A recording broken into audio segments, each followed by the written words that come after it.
प्रिय विद्यार्थियों, कल हमने एक्सरसाइज 7.2 कंप्लीट कर ली थी।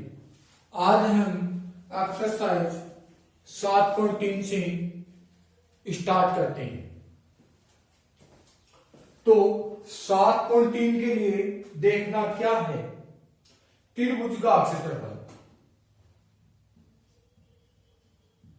त्रिभुज का क्षेत्रफल, इसको ध्यान से देखना है आपको, ध्यान से देखना है। क्या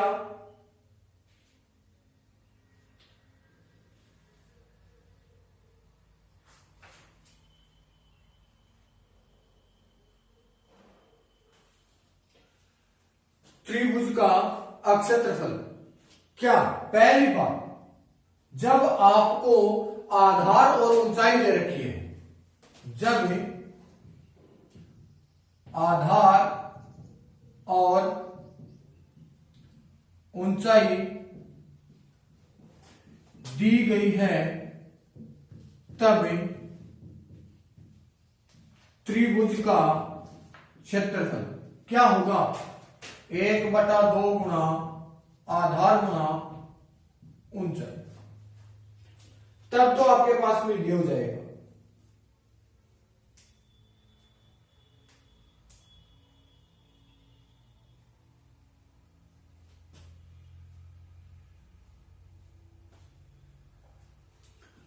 और दूसरी बात, जब आपको त्रिभुज की तीनों भुजाएं दे रखी हैं, त्रिभुज की क्या दे रखी हो, तीनों भुजाएं दे रखी हो, तो आपको त्रिभुज का क्षेत्रफल याद करना।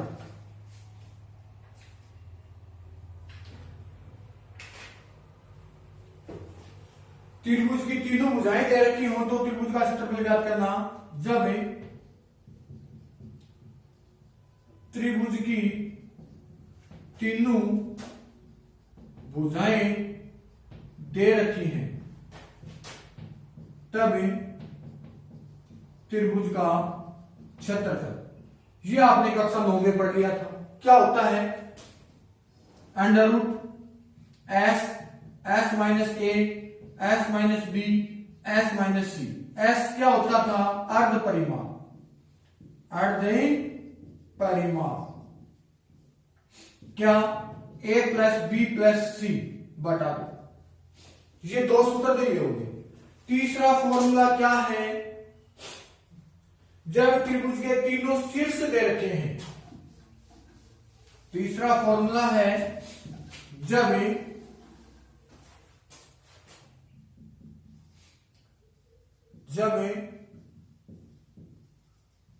त्रिभुज के तीनों शीर्ष दे रखे हो तो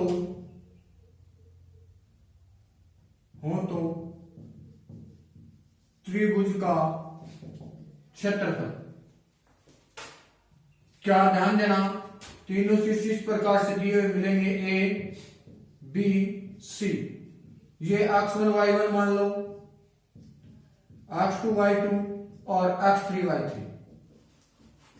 तब आपके पास में त्रिभुज एबीसी का क्षेत्रफल क्या हो जाएगा, त्रिभुज एबीसी का क्षेत्रफल क्या होगा, 1/2 x1 y2 माइनस y3, क्रम से चलोगे चक्रीय क्रम में, plus x2 y3 minus y1 plus x3 y1 minus y2।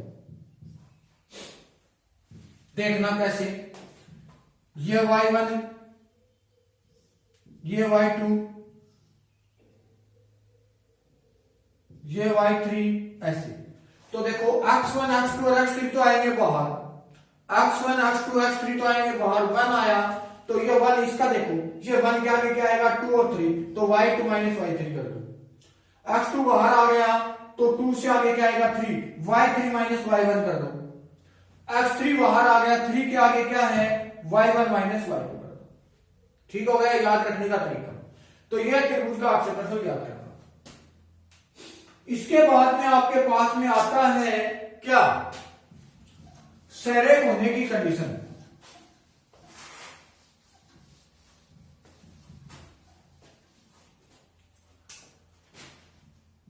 सरेख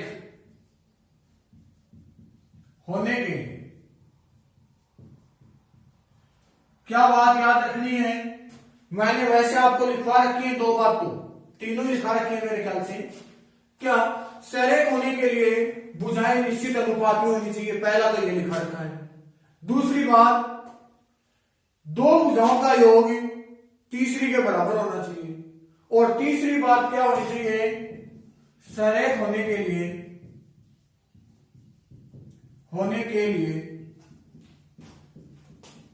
त्रिभुज का क्षेत्रफल शून्य होना चाहिए, शून्य होना चाहिए। ये तीन बात होती है किसके लिए? सरेख होने के लिए। एक तो मैंने लिख दी, दो मैंने आपको पहले वैसे लिखा रखी है कि भुजाएं निश्चित अनुपात में होनी चाहिए, या दो का योग तीसरी के बराबर होना चाहिए, या त्रिभुज का क्षेत्रफल क्या होना चाहिए? शून्य होना चाहिए। अब देखते हैं हम एग्जाम्पल संख्या 11।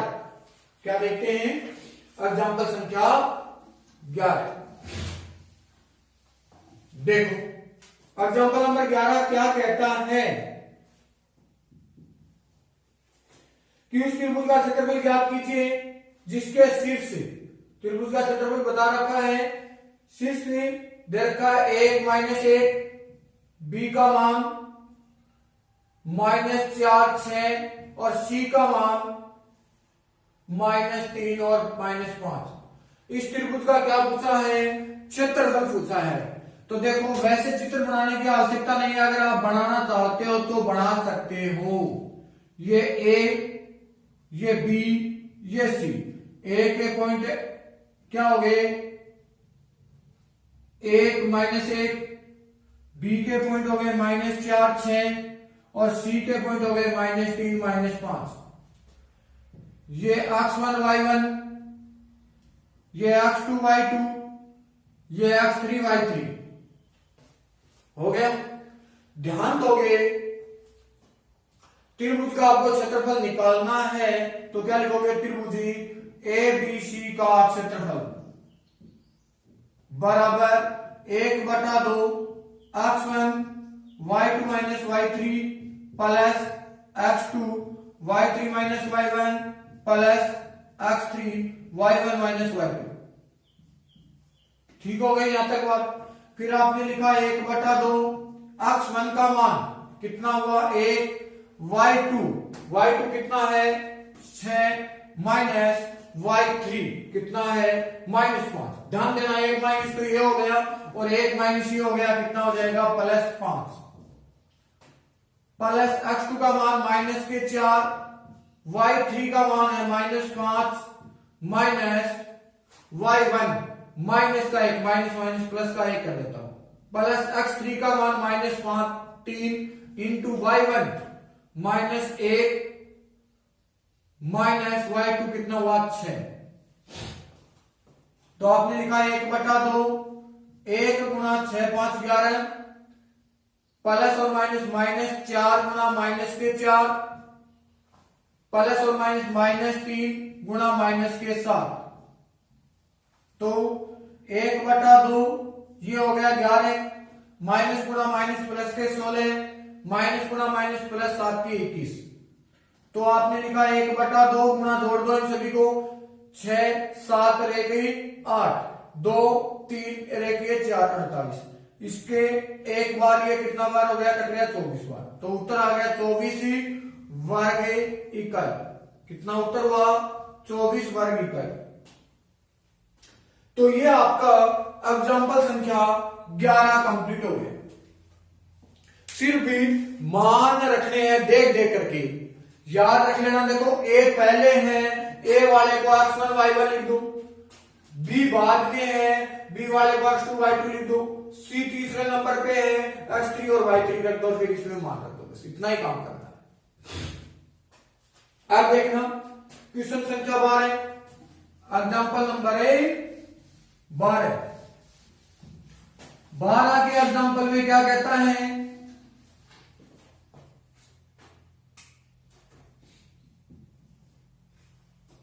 बिंदुओं ए का मान है 5 2,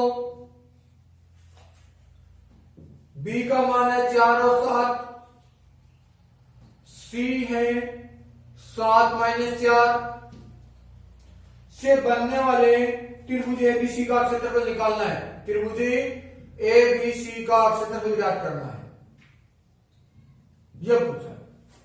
तो देखो चित्र बनाने की कोई आवश्यकता नहीं, यही रख लेना, रख कॉपी में, फिर भी मत लिख देना ना x1 y1, ये x2 y2, ये x3 y3, ऐसे लिख लेना। तो क्या लिखोगे, त्रिभुज एबीसी का क्षेत्रफल है बराबर आपका हो गया 1/2 x1 y2 - y3 plus x2 y3 - y1 plus x3 y1 - y2।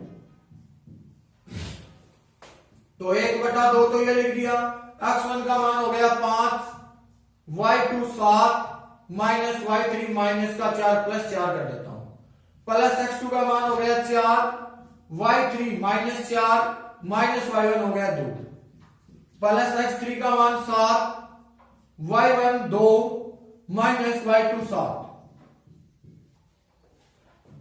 1/2 5 गुणा 7 और 4 हो गए 11, प्लस 4 गुणा माइनस के 6 प्लस 7 गुणा 7 में से 2 जाएगा माइनस का 5। 11/2 लिखा, 11 5 हो गए 55, प्लस और माइनस माइनस के 24 माइनस 7 5 35। तो क्या लिखोगे, 11/2 55, ये दोनों माइनस के जोड़ दीजिए, 3 माइनस का आएगा, 5 और 4 9, 3 और 2 5। तो 11/2 गुणा क्या बता, माइनस का 4, बड़ी संख्या माइनस की है, तो क्या लिखोगे आप, 11/2 गुणा प्लस और माइनस क्या हो गया, माइनस यहां लगा देता हूं मैं 4, ये एक बार ये 2 बार, 11 दूनी 22 माइनस का 22। लेकिन क्षेत्रफल कभी भी ऋणात्मक नहीं होता है, क्षेत्रफल ऋणात्मक नहीं हो सकता। तो त्रिभुज एबीसी का क्षेत्रफल क्या हो जाएगा, 22 वर्ग इकाई, वर्ग इकाई।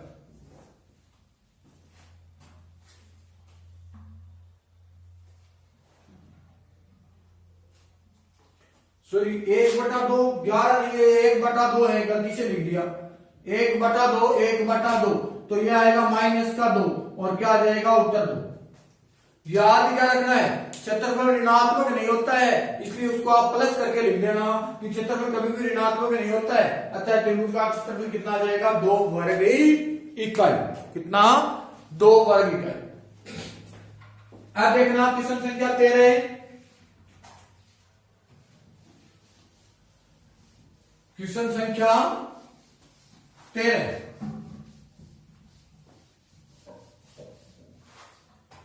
के क्वेश्चन में आपको क्या दे रखा है, बिंदुओं पी के तो पॉइंट दे रखे हैं -1.5 और 3, क्यू के पॉइंट दे रखे हैं 6 - 2 और आर के पॉइंट है -3 4 से बनने वाले त्रिभुज का क्षेत्रफल ज्ञात करना है। तो त्रिभुज पी क्यू आर एस का क्षेत्रफल आप निकाल सकते हो, ये x1 y1, x2 y2, x3 y3। तो ये बार बार बताने की मेरे ख्याल से आवश्यकता नहीं है। अब हम करते हैं क्वेश्चन संख्या 14। एग्जाम्पल नंबर कितना है, 14 दे रखा है। क्या, k का मान ज्ञात कीजिए। क्या पूछा आपसे, k का मान पूछा गया है। यदि बिंदु ए आपको दे रखा है 2 3, बी आपको दे रखे हैं 4 और के, सी आपको दे रखा है 6 - 3, सरेखी है। तो सरेख होने के लिए मैंने अभी आपको बताया था कि त्रिभुज का क्षेत्रफल क्या होना चाहिए, 0 होना चाहिए। तो क्या है, ए बी सी सरेखी हैं। तो क्या होगा, त्रिभुज ए बी सी का क्षेत्रफल है बराबर क्या हो जाएगा 0। तो आपने लिखा 1/2 x1 y2 minus y3 plus x2 y3 minus y1 plus x3 y1 minus y2 बराबर क्या हुआ 0। तो 1/2 तो आपने ये लिखा, x1 इधर रफ कॉपी में लिख लेना, ये x1 y1 हुआ, x2 y2 हुआ और x3 y3 हो गया। चलो मान देख करके लिखो, x1 का मान 2, रफ में लिखना है ये बातें। y2 का मान हो गया k माइनस y3 का मान -3 है, माइनस और माइनस प्लस का 3 हो जाएगा, प्लस x2 का मान हुआ 4, y3 का मान हो गया माइनस का 3, माइनस y1 का मान हो गया 3, प्लस x3 का मान हो गया 6, y1 का मान 3, माइनस y2 का मान हो गया 3 और बराबर हो गया 0। देखना 1/2 तो मैंने ये लिख दिया, 2 को कैसे गुणा किया, 2 के प्लस 3 दूनी 6, 2 को 3 से करेंगे, प्लस 4 गुणा माइनस का 6 हो गया ये, प्लस 6 को 3 से किया 18, 6 को कैसे करेंगे माइनस का 6 के बराबर 0। तो ये 1/2 आगे 0 की तरफ जाएगा तो क्या हो जाएगा 0 हो जाएगा। 2 के प्लस 6, 6 4 24 हो गए, माइनस के प्लस 18 और माइनस के 6 के बराबर 0। माइनस का 6 के और प्लस का 2 के माइनस का 4 के बच गया, -24, 18 और 6 कितने हो गए प्लस के 24 हो गए इक्वल टू 0। 24 प्लस का ये 24 माइनस का कट हो गया, क्या बचा आपके पास में -4 के बराबर हो गया 0 और k बराबर क्या हो जाएगा 0/-4, यानी कि k के जो भी गुणा में वो आएगा बाद में, तो k बराबर आपका उत्तर क्या हुआ 0। तो k का मान आपने कितना निकाल दिया 0 निकाल दिया। तो ये आपका एग्जांपल संख्या कितना हो गया 14 कंप्लीट हो गया। अब हम करते हैं एग्जांपल नंबर 15। क्या करते हैं एग्जांपल संख्या 15, देखना ध्यान से।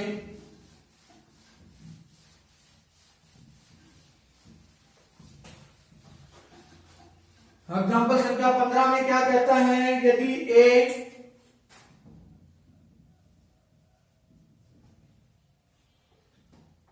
-5 7 b का मान -4 -5 c का मान -1 -6 और d का मान 4 5 एक चतुर्भुज ABCD के शीर्ष है, चतुर्भुज ABCD के शीर्ष है, तो चतुर्भुज का क्षेत्रफल ज्ञात करना है।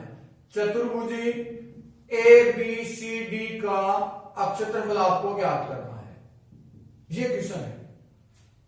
तो देखो मैं इधर आपको चतुर्भुज बना देता हूं,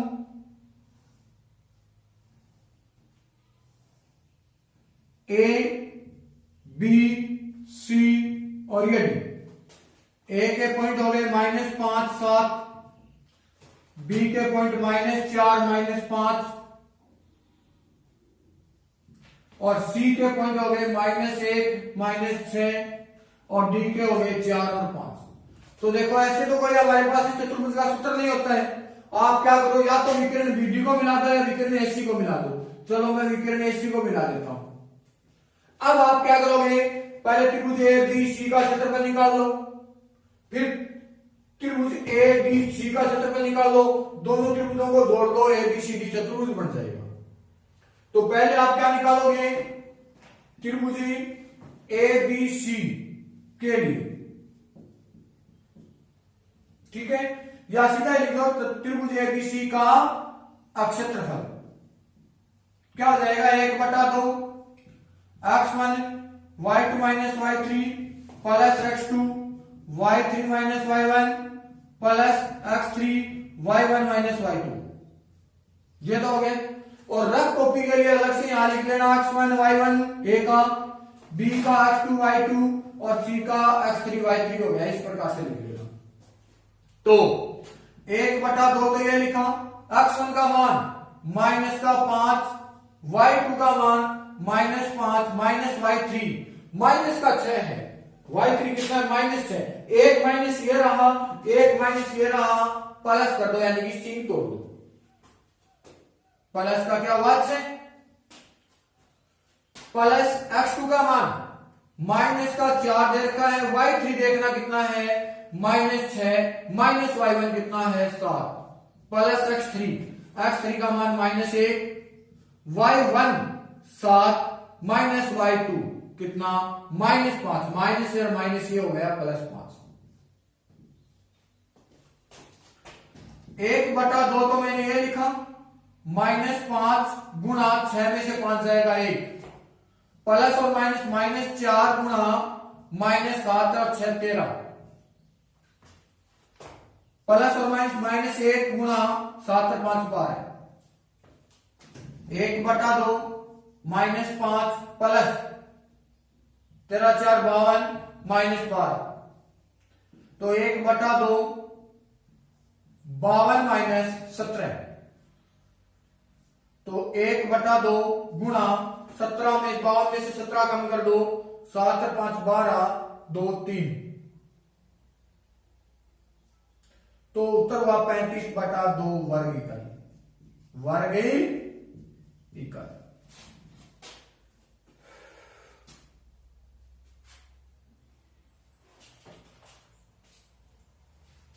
तो आपके पास में 35/2 वर्ग इकाई तो ये बन गया।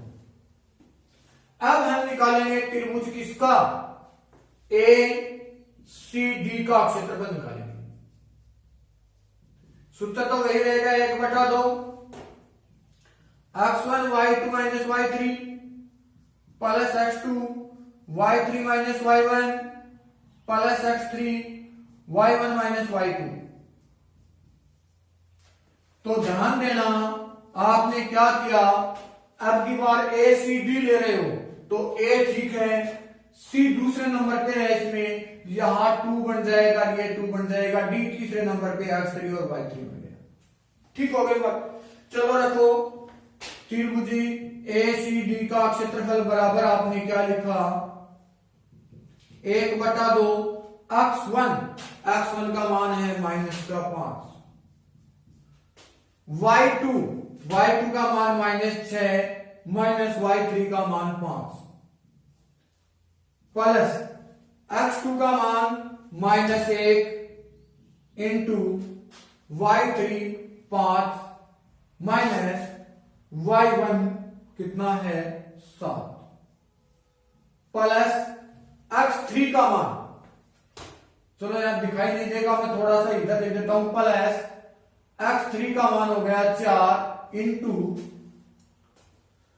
y1 -7 minus y2 minus plus का 6 तो आपका बन गया 1/2 -5 गुणा माइनस का 11 -1 गुणा माइनस का 2 प्लस 4 गुणा 6 7 13 1/2 11 5 55 प्लस के हो गई, प्लस का 2 बढ़ गया 13 4 52 हो गई। तो 1/2 5 और 2 7 और 2 9 5 और 5 10 तो गया 109/2 वर्ग इकाई।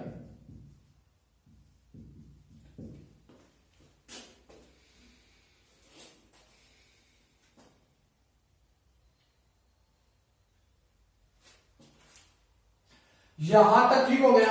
अब आप लिखोगे क्या, चतुर्भुजी ए बी सी डी का क्षेत्रफल बराबर त्रिभुजी किसका ए बी सी का क्षेत्रफल प्लस त्रिभुजी ए सी डी का क्षेत्रफल। तो हुआ क्या आपके पास में, ये तो 35/2 हुआ, 109/2 हो गया। तो 2 आपका लघुत्तम बन गया, 35 प्लस 109 बराबर 9 और 5 हो गए 14, 3 और 1 4 144/2 यानी कि कितना हुआ 72 वर्ग इकाई। कितना बन गया भाई 72 वर्ग इकाई। तो चतुर्भुज एबीसीडी का क्षेत्रफल कितना हो गया? 72 वर्गे इकाई। तो ये 7.3 एक्सरसाइज है, उसके एग्जांपल आपके पास में कंप्लीट हो गए। 7.3 एक्सरसाइज हमें कल स्टार्टिंग करेंगे। आज के लिए काफी है। Thank you.